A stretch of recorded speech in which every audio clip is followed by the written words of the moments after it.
Perkenalkan, nama saya Mona Valental Bengal, NIM 2040534, Prodi Pendidikan Geografi. Di sini saya akan memaparkan tentang pembangunan dan perkembangan desa dan kota.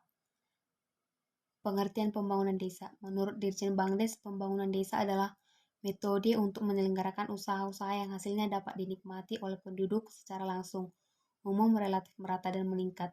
Yang di dalam proses tersebut masyarakat setempat berkedudukan sebagai subjek pembangunan dan pemerintah memberikan pengarahan, koordinasi, dan penggairahan. Menurut buku pembahasan Undang-Undang Nomor 5 Tahun 1979, pembangunan desa adalah proses perubahan yang berkelanjutan dan berkesinambungan yang diselenggarakan oleh masyarakat bersama pemerintah untuk meningkatkan kesejahteraan lahir dan batin, materi dan spiritual berdasarkan Pancasila serta berlangsung di desa. Arah pembangunan desa. Yang pertama, tercapainya landasan kuat bagi masyarakat desa untuk tumbuh dan berkembang di atas kemampuan sendiri.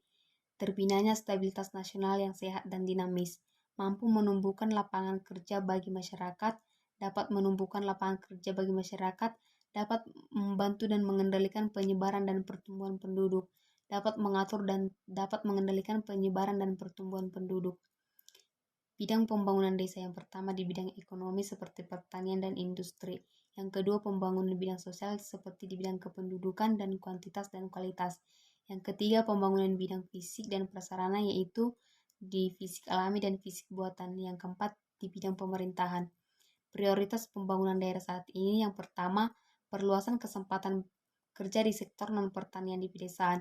Yang kedua, peningkatan kemampuan aparat pelaksana dan pengarah. Yang ketiga, pengembangan koperasi di pedesaan.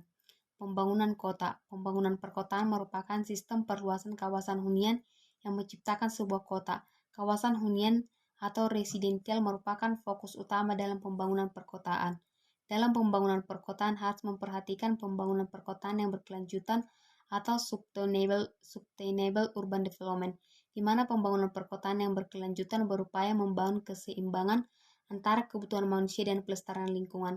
Pembangunan perkotaan berkelanjutan dalam ekspansi perkotaan berfokus pada pembatasan produksi polusi di sebuah kota dan berfokus pada efisiensi penggunaan energi alternatif, serta menyediakan fasilitas untuk aktivitas dan gaya hidup perkotaan yang sering disebut sebagai urban lifestyle. Gaya hidup perkotaan yang lebih dinamis dan cepat karena membutuhkan fasilitas yang serba cepat, pintar, simpel, dan efisien. Dalam sebuah urban lifestyle, pengembangan perkotaan harus memikirkan dan menyediakan sebuah konsep baru dalam urban living di mana mampu memberikan hunian yang menyenangkan. Pada umumnya terdapat 3 faktor utama mempengaruhi perkembangan perkotaan, yaitu faktor penduduk, yaitu adanya pertambahan penduduk baik secara alami maupun karena migrasi. Yang kedua, faktor sosial ekonomi, yaitu perkembangan kegiatan usaha masyarakat. Yang ketiga, faktor sosial budaya, yaitu adanya perubahan pola kehidupan dan tata cara masyarakat akibat pengaruh luar, komunikasi, dan sistem informasi. Perkembangan desa yang pertama, desa tradisional. Desa tradisional adalah tipe desa pada masyarakat suku terasing yang seluruh kehidupan masyarakatnya masih sangat tergantung dengan alam, mulai dari cara bercocok tanam, pemeliharaan kesehatan, dan pengobatan dan pengolahan makanan. Desa swadaya yang dimana masih memiliki berbagai situasi yang terbatas seperti penduduk yang jarang, kehidupan yang masih terikat dengan adat istiadat, lembaga-lembaga masyarakat yang masih sangat sederhana, dan tingkat pendidikan warganya masih sangat rendah. Desa swakarya. Desa swakarya sering juga disebut desa peralihan antara desa swadaya dan desa swasembada. Desa swakarya memiliki ciri-ciri seperti adat istiadatnya masih dijalankan, tetapi sudah tidak meningkat lagi. Desa swasembada. Desa swasembada ini adalah desa yang paling maju di antara ketiga desa sebelumnya. Desa seperti ini biasanya berada di kota, kecamatan, atau dekat dengan kota, tapi bukan kelurahan. Kehidupan warga desa ini sudah sangat maju dan bisa memenuhi seluruh kebutuhan hidupnya.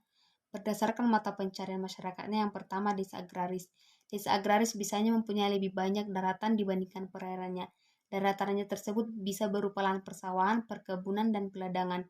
Desa nelayan biasanya orang yang mendiami desa nelayan ialah mereka yang suka melaut atau berprofesi sebagai pelaut. Hal ini dikarenakan luas sukan desa nelayan banyak memiliki perairan dibandingkan desa jumlah luas daratannya. Semua itu karena biasanya iklim di desa nelayan lebih panas dibandingkan iklim yang ada di desa pertanian atau agraris. Yang kemudian desa industri. Biasanya desa yang disebut dengan industri ialah desa yang jauh dari laut atau lahan pertanian atau perkebun. Bisanya desa yang mayoritas desa industri berada di kawasan kota-kota besar yang lebih maju, di samping produknya yang mudah dijual karena konsumen yang banyak. Desa industri mempunyai penduduk yang mayoritas bekerja di pabrik-pabrik.